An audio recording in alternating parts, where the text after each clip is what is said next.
ከደበቃችሁበት አውጡት። እቺ ልጅ እዚህ ቤት ያገኘኋት እንደሆነ አምናችሁ ማለት ነው። ልጣችሁና ይወል የእናንተ ሆዲቃ ነው የሚዘረገፍ። እኔ ይኸው በዚህ ጨለማ መላል የእውነቴን ነው የምልህ። 1 ሰዓት ባልሞላ ሰዓት ውስጥ እጃችን ላይ ትገባለች። ትህትና የነገሩን ብርሃን ካየች እኔ ራሴ ልሰዋት። አንተ አስር እህት የላችሁም የምትለን የት የምታውቀውን የት ፍቅር ነው እንደሚያስፈልግ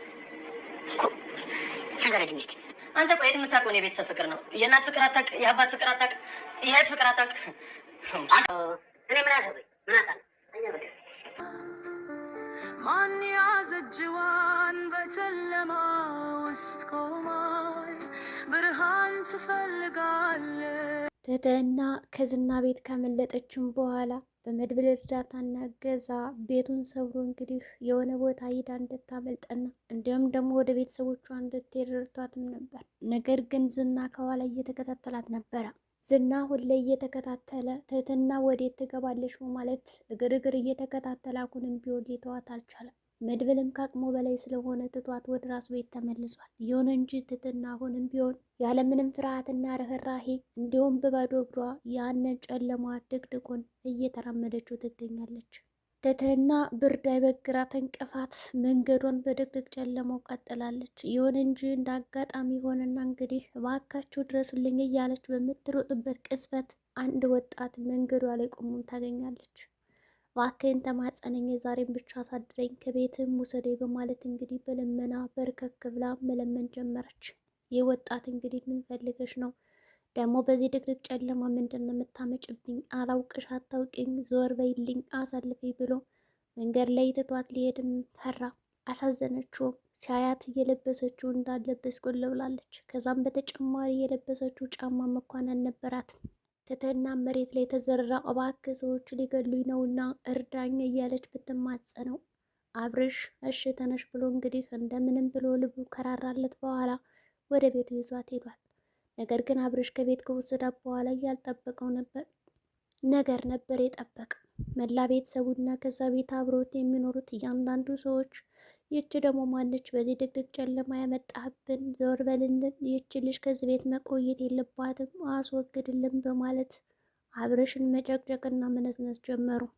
አብርሽ እባካችሁ ለተወሰነ ጊዜ ተቀመጠና የዛሬን ብቻ ከዛ በኋላ እናስወግዳታለን በማለት እንግዲህ ነገሩን ለማስተካከል ቢሞክርም እዛ ቤት ያሉት ወንዶችና እንዲሁም ደግሞ የቤት ሰራተኛ የሆነችው የግል የምትባለው አብርሽን ስለምትወደው ብቻ እንግዲህ ከሌላ ሴት ጋር ሆኖ ስታየው በጣም ቀናችና ይህች ልጅማ ከዚህ ቤት መንጠቀቅ ካላስወጣልኝ እኔ ሰው አይደለሁም በማለት እንግዲህ ጉራዋን ለቀቀችበት። እንዲሁም ደግሞ ይህ አልበቃቸው ብለው የቁንጭና ውድድር ነበር የጀመሩት። ዝምም ቢሆኑ እንግዲህ ይህንን አካባቢና ሰፈሩን እያንዳንዱ አውቀዋለሁ፣ ስለዚህ ዱካዋ ከዚህ ሰፈር አያመልጥም፣ እዛ አካባቢ ያሉትን ሰዎች እያንዳንዱ ፈትሹ በማለት ከኋላ ያሉትን የሱ ቡድን የተባሉት እንግዲህ ግብረ አበሮችን ሰብስቦም ነበር ወደዛ መንደር ያመራው። ዝና ምንም እንኳን በቡድንና በግሩፑ ለአንዲት ሴት ፍለጋ በድቅድቅ ጨለማ እየተጓዘ ቢሆንም ከጀርባ ደግሞ ካዲሞ ስሳ የተባለው ባለ ሀብቱ በአንተ እጅ ነው የዚህ የጓደኛዬና የቅርብ ወዳጅ የሆነው ሰው ሊተርፍ የሚችለው። ይህንን ባለ ሀብት ወዳጅን አጣው ማለት ዝና እኔ እናንተ አንተዋወቅም ማለት ነው በማለት ካዲሞ ሲሳ ከዝና ላይ ሲፈርድበት እና ሲፎክርበትም ነበረ። ይሁን እንጂ ካሌብ ሞሴሳ ትህትና የምትባለውን ተካክለ ካላመጣት ይህንን ሁሉ ገንዘብ ከከፈለኝ በኋላ ወዳጄ ቢሞት ውርድ ከራሴ በማለት ካሌብ ሞሴሳ ለዝና እየነገረው ይገኛል። ዝና እባክህ ካሌብ ምንም ችግር የለውም፣ በእኔ ይሁንብህ፣ ተማመንብኝ፣ አሁን የት እንደገባችና ከማን ቤት እንዳለች በደንብ አጣርች አሁኑን እጇን ይዤ እመጣልሃለሁ በማለት እንግዲህ ለካሌብ ስልኩን ይዘጋለታል። ይሁን እንጂ ካሌብም የሁሉ ችግርና ስህተት የተፈጠረው በራስ ምክንያት ነው። እኔ ደጋግሜ ነግሬ ነበረ፣ ልጅቷ ቀላል አይደለችም፣ የዋዛ አይደለችም ብዬ ነበር። አንተ ግን የኔን ምክርና የኔን ትዕዛዝ ስትቀበል አልቻልክም። ከአሁን በኋላ የኔና አንተ እርቅ በዚች ልጅ መካከል ያለ ነው። ልጅቷን በሰላም ወደዚህ ከመጣት በኋላ ልንታረቅ እንችላለን። ከዛ በኋላ ግን አላውቅም አታውቀኝም በማለት ስልኩን ዘግቶበታል። ዝና እየመጣው ይምጣ እንጂ ካሌብ ሞሴሳማ በእኔ የተነሳ ከባድ ችግር ውስጥ እንዲገባና እንዲከፋብኝ እንዲሁም ደግሞ እንዲያዝንብኝ አልፈልግም በማለት ብዙ ነገሮችን ከጀርባ ሆኖ ሲሰራለት የነበረ ሰው ስለሆነ አሁንም ቢሆን እየሰራለት ይገኛል። ሆኖም ትትናም እንደተለመደው ከዛ ቤት ገባች። ታዲያ የቤት ሰራተኛ የሆነችው የግሌ ተቀባበለቻት። ማንሽ ምንድንሽ? አብርሽ ደግሞ ማንን ነው በዚህ ድግድግ ጨለማ ጎትታ ያመጣብን? በማለት ጠየቁት። የቤቱ አንድ ግብረ አበርና በቡድን ሆነው የሚኖሩ ሰዎች ጥያቄ በተራ በተራ መመለስ ጀመሩ፣ መጠየቅም ጀመሩ። እንግዲህ ተንከሲስ የተባለው ይች ልጅ አስወጣልን ወይስ ደግሞ የግሌን የመሰለች ቆንጆ ተተሌላ ጠበስክልን? በማለት እንግዲህ አብርሽ ላይ አሽሙር መያዝ ጀመረ። አብርሽም እናንተ እንደምታስቡት አይደለም ጉዳዩን፣ እባካችሁ ቀለል አድርጋችሁ ያዙልኝ በማለት ጉዳዩን ቢነግራቸውም የግሌ በበኩሏ ይች ልጅ ከዚህ ቤት መቀመጥ የለባትም አስወጣና ወደ መጣችበት ሸኝልኝ በማለት ብትናገረውም ለአብርሽ ሴት ልጅ ናት እኮ እንዴት ነው በድቅድቅ ጨለማ ጥያት የሚሄደው? ስለዚህ ባካችሁ የዛሬን ብቻ ተቆይላችኋል። ትትናም ሳትቀር እንግዲህ ባካችሁን የዛሬን ሌሊት ብቻ ከዚህ ቤት አሳድሩኝ፣ ነገ በጠዋቱ ማንም ሰው ሳያይ ውልቅ ብዬ እዚህ ቤት እወጣለሁ በማለት ተናገረች።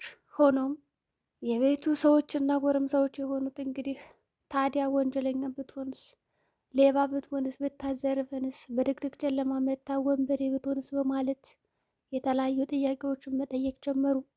ሌሎቹ በጥያቄ ሲያጣድፏት አብርሽ ቀረብ ብሎ ለመረዳት ሞክሯል። ችግርሽ ምን ነበረ? ለምን ነበር እነዛ ሰዎች የሚከታተሉሽ? ማለትም ጠየቃት።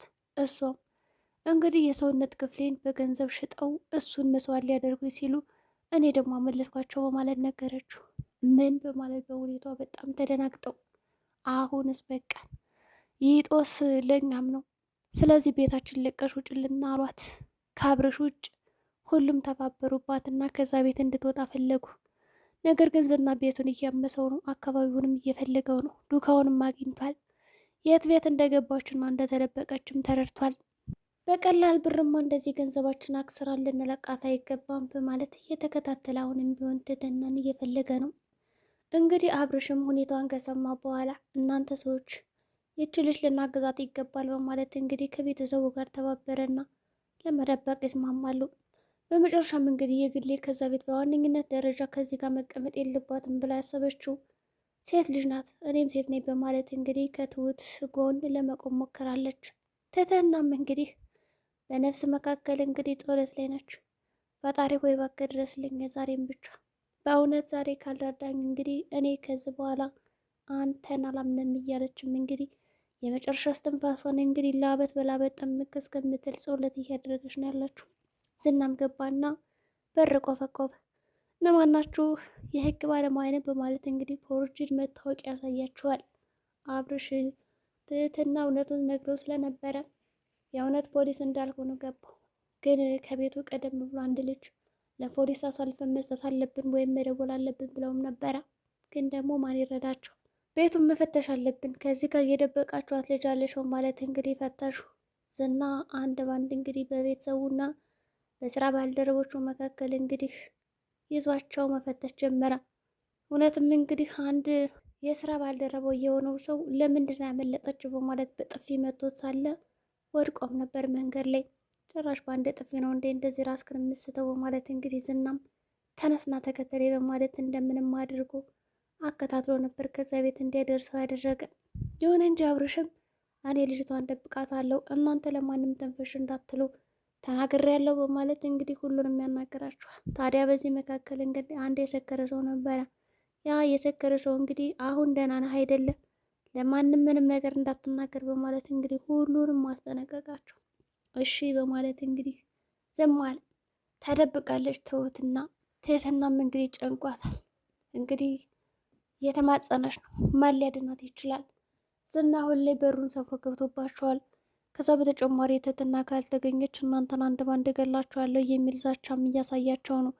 ይሁን እንጂ ትህትና በእኔ ምክንያት ስንት ሰው ነው መጎዳት ያለበት በማለት እያስበች ነው። ከዚህ በፊት እንግዲህ ህይወቱን ለአደጋ ያደረገችው መድብል አስታውሳለች። ሆኖም እንግዲህ አሁን ደግሞ አብርሽ ነው። አሁን አብርሽ ደግሞ እየተጋፈጠው ይገኛል ዝናን። እንግዲህ ከታገቱ በኋላ መላ ቤተሰቡ አጅሪት እንግዲህ የቤት ሰራተኛ የሆነችው እኔ እኮ ከወንድ ቤት የምኖር መስሎ የነበረ ለካ ሴት ናችሁ፣ አንድ ሁለት ወንድ መጋፈጥ አቅቷችሁ ነው እንዴ? ለምን ቀሚስ አለብሱም? በማለት ስታማርትባቸውም ነበረ። አብርሽም እንግዲህ አረባክሽ ዝም በይ፣ ባይሆን የዛሬን የግል እያለ ቢለምናት እሷ ግን ከማውራት ወደ ኋላ አላለችም ነበር። መጨረሻም ቤቱ እያንዳንዱ ተፈትሾ ትህትና የተደበቀችበት ቦታ ዝና ደርሷል። ይህንን በር ከከፈተው ትህትና ትገኛለች። ታዲያ ትህትና ታመልጣለች ከዝና አሁንስ ተመልሳ ትያዛለች። አብርሽ እንግዲህ ወንድሟ ይመስላል። የጠፋ ወንድም አለኝ ብላም ተናግራም ነበረ። የዝናና የትህትና መጨረሻ ምን ሊሆን ይችላል? አብርሽ ልክ እንደ መድብል ይፋለመዋል ወይስ ደግሞ ፈርቶ ደንበሩን ይዞ ቀጥ ይላል?